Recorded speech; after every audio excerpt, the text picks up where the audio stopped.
겸손과 기도. 찬미 예수님. 그때 예수님께서 군중에게 말씀하셨다. 하느님의 나라는 이와 같다. 어떤 사람이 땅에 씨를 뿌려 놓으면 밤에 자고 낮에 일어나고 하는 사이에 씨는 싹이 터서 자라는데 그 사람은 어떻게 그리 되는지 모른다. 땅이 저절로 열매를 맺게 하는데 처음에는 줄기가, 다음에는 이삭이 나오고 그 다음에는 이삭의 나달이 연근다. 곡식이 익으면 그 사람은 곧 낫을 된다. 수확때가 되었기 때문이다. 예수님께서 다시 말씀하셨다. 하느님의 나라를 무엇에 비길까? 무슨 비유로 그것을 나타낼까? 하느님의 나라는 겨자씨와 같다. 땅에 뿌릴 때에는 세상의 어떤 씨앗보다도 작다. 그러나 땅에 뿌려지면 자라나서 어떤 풀보다도 커지고 큰 가지들을 뻗어 하늘의 새들이 그 그늘에 깃들일 수 있게 된다. 예수님께서는 그들이 알아들을 수 있을 정도로 이처럼 많은 비유로 말씀을 하셨다. 비유를 들지 않고는 그들에게 말씀하지 않으셨다. 그러나 당신의 제자들에게는 따로 모든 것을 풀이해 주셨다. 주님의 말씀입니다.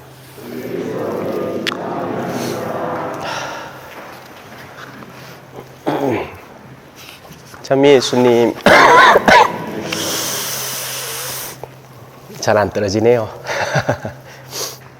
아침에 딱 일어나면 이제 좀 괜찮은가 하는데 이제 일어나서 조금 지내보면 이 기관지 쪽에 무게감이 느껴지더라고요.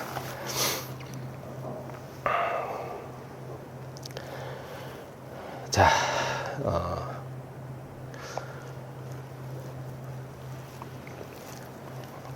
신앙 안에서 의롭다라는 것은 우리는 마치 의로움에 대한 어떤 규정된 규정이 있는 것으로 착각을 합니다.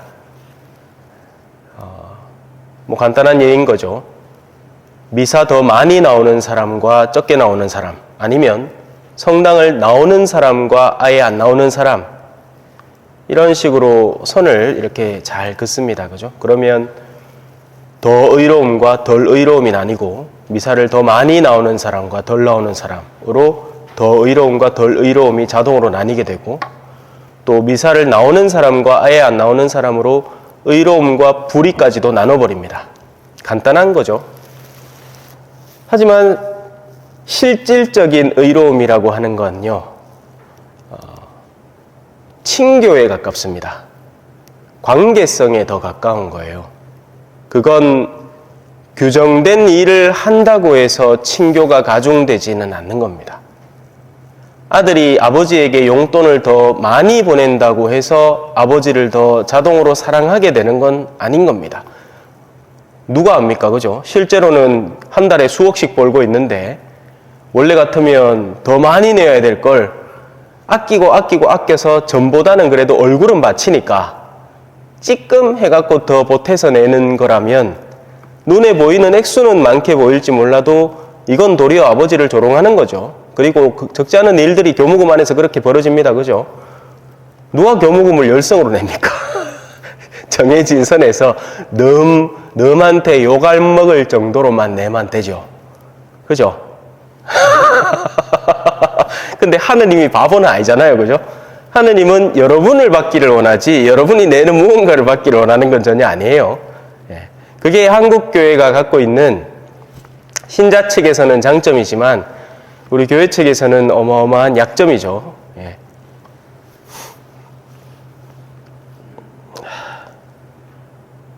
그 얘기를 일독서에서 하는 겁니다.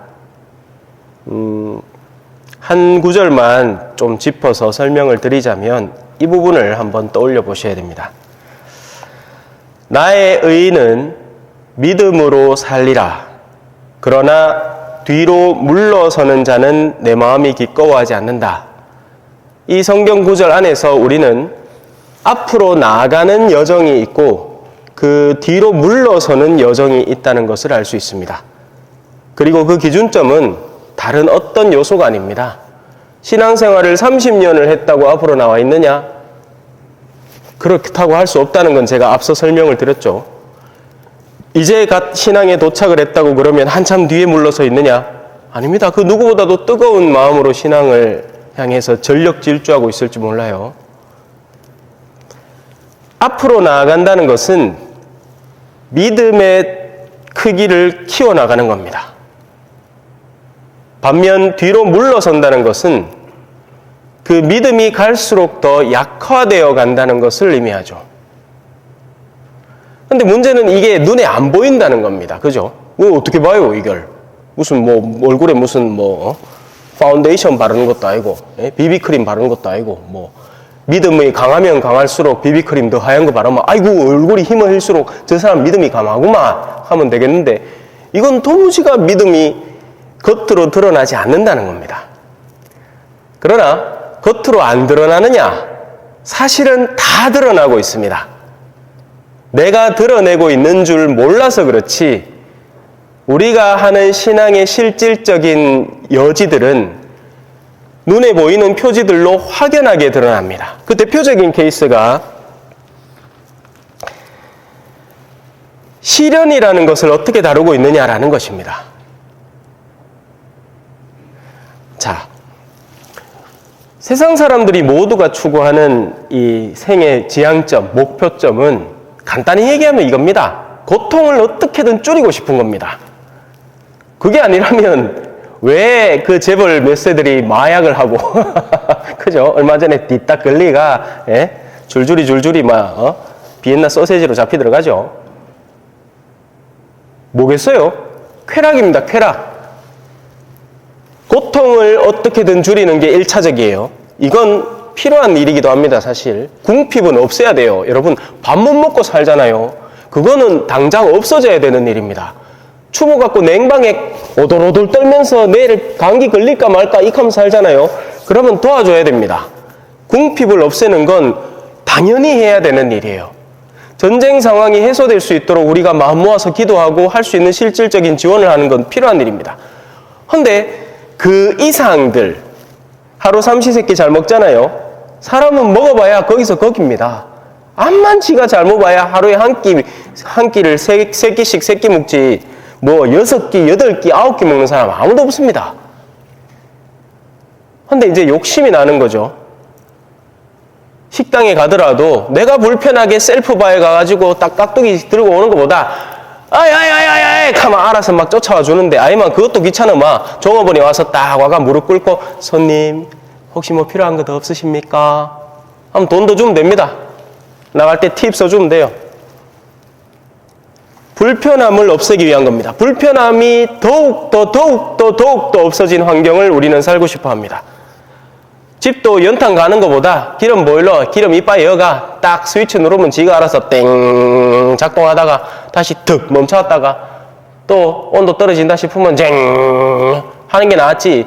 그 연탄 그 2개 떡 붙어갖고 그 사이에 턱 깨가 잘못 깨면 위에 거 다 깨지만 또 물 붙여야 되고, 저 옛날에 해봐 알아요.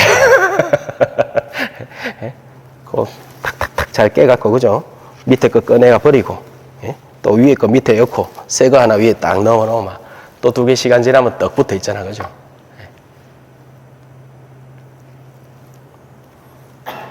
불편함을 점점 없애고 나면 이제 쾌락을 도모하는 거죠. 어떻게 하면 더 맛깔지게, 더 맛있는 음식을 더 쾌락적으로 또 거기에 허용까지 더해지면 이건 더할 나위 없이 부풀어 오르기 시작합니다. 남들 보기에 부끄럽지 않을. 근데 그 남들의 시선은 누구에게 기인하는 겁니까? 하느님입니까? 아니면 허영심이 가득한 내 이웃들입니까? 사람이란 말입니다. 사람의 그 헛된 시선에 만족감을 주기 위해서, 만족감도 아니죠. 그들은 겉으로는 감탄하는 척하지만 속으로는 욕을 다 합니다. 저놈 저거는 또 저거를 어디다 훔쳐갖고 저렇게 갖고 있겠노? 이 생각밖에 안 합니다. 그 생의 복잡다단함에 우리를 자꾸 밀어넣는 거죠. 그러다 보니 십자가, 시련, 자, 이 말이 솔직히 우리가 이해가 되겠습니까? 형제 여러분, 예전에 여러분이 빛을 받은 뒤에 많은 고난의 싸움을 견뎌내던 때를 기억해 보십시오.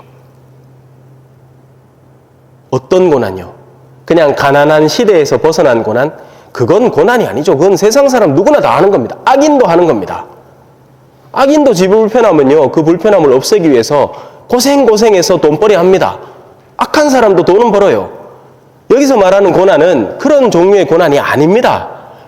빛을 전하기 위한 고난, 빛으로 다가서기 위한 진정한 신앙의 시련들을 말하는 거죠. 어떤 때에는 공공연히 모욕과 환난을 당하기도 하고 아무 죄가 없는데 오히려 선을 이룩하려고 노력을 했는데 주변에서 들려오는 거라고는 비난뿐입니다. 이건 안 당해본 사람은 몰라요. 사람들에게 복음의 빛을 전하기 위해서 무엇이 진리인지, 어떤 삶이 더 바람직하고 올바른 여정의 길인지를 가르치기 위해서 헌신하면서 노력하는데 도리어 그들은 나에 대해서 욕을 해야 되는 그런 상황들 겪어보신 적 있습니까? 별로 없을걸요? 왜? 그럴 이유가 없기 때문입니다. 세상은. 꼴 보기 싫으면 안 보면 그만이에요. 심지어 성당도 안 나온대요. 뭐. 어떤 때에는 그러한 처지에 빠진 이들에게 동무가 되어주기도 하였습니다.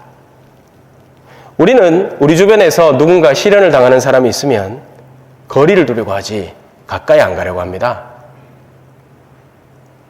요즘 넷플릭스에서 그 한창 뜨고 있는 글로리, 예? 연진아. 어르신들 잘 모르십다. 송혜교 흉내 낼라마 이렇게 얘기하면 돼요. 연진아, 이게 다 너를 위한 거야. 이러면 다 송혜교 흉내 내는 거예요. 죄송합니다. 지금 분위기가 아니네. 그러한 처지에 빠진 이들에게 가까이 다가서기 위한 노력. 그러면 그들에게, 자, 한 사람이 비난을 받을 때 그 사람 곁에 있으면 같이 비난을 받게 됩니다. 당연한 일 아니겠어요?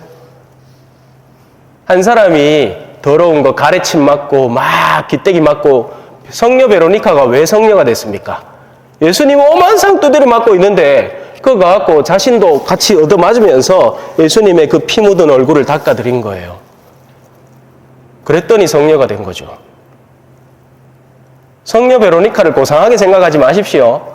막 준비 다 된 상황에서 천만 하나 들고 왔고 아유 예수님요, 아이고 얼굴에 피가 많이 났다 이랬다가 저랬다고 생각하면 큰 착각입니다.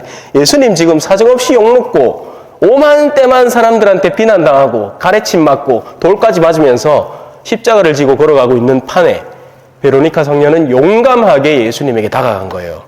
그분을 닦아드리기 위해서, 조금이라도 편안하게 해드리기 위해서.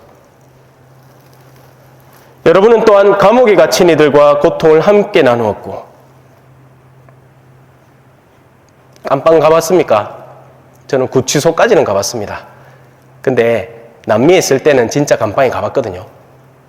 거기에서 바이올린도 가르치고 했어요. 남미 감방은 우리하고 다릅니다. 예. 그는 감옥소 안이 하나의 마을이에요. 예.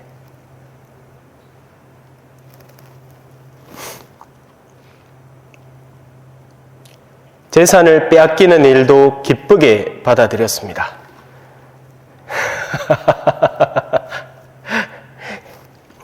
내야 되는 것도 안 내는 판에, 그죠? 재산을 빼앗기겠습니까? 그럼 당장 소송 걸지. 가만히 놔두겠어요? 내 재산을 빼앗겼다 생각하면, 예? 그러니 우리가 믿음에서 진보를 한다? 아니요. 믿음이 형성되기만 해도 다행인 겁니다. 하나님은 뒤로 물러서는 자를 기꺼워하지 않거든요.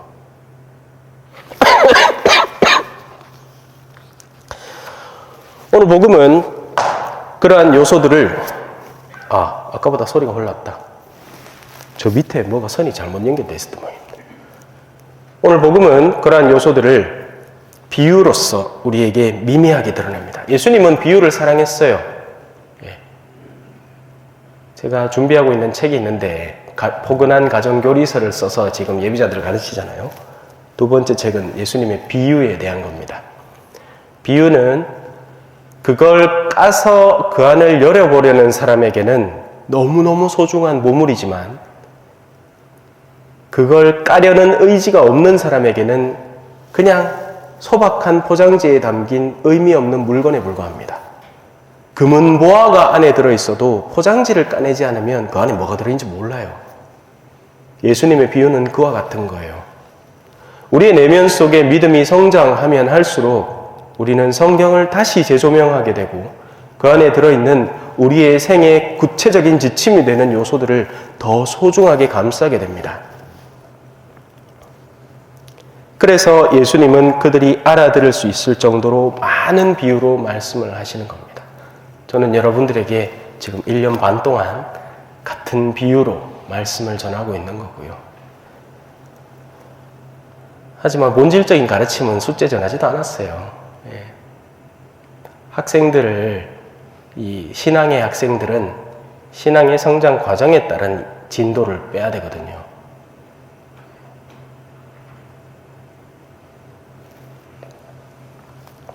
언젠가는 기회가 있겠죠. 아직 시간이 많으니까, 그죠? 근데 그 시간도 모릅니다, 그죠? 하느님이 정하는 거지. 모든 것은 하느님께서 허락하시는 시간 안에서 벌어지는 겁니다. 우리는 시간이 많다고 생각하죠? 아니에요. 누가 그걸 확신합니까?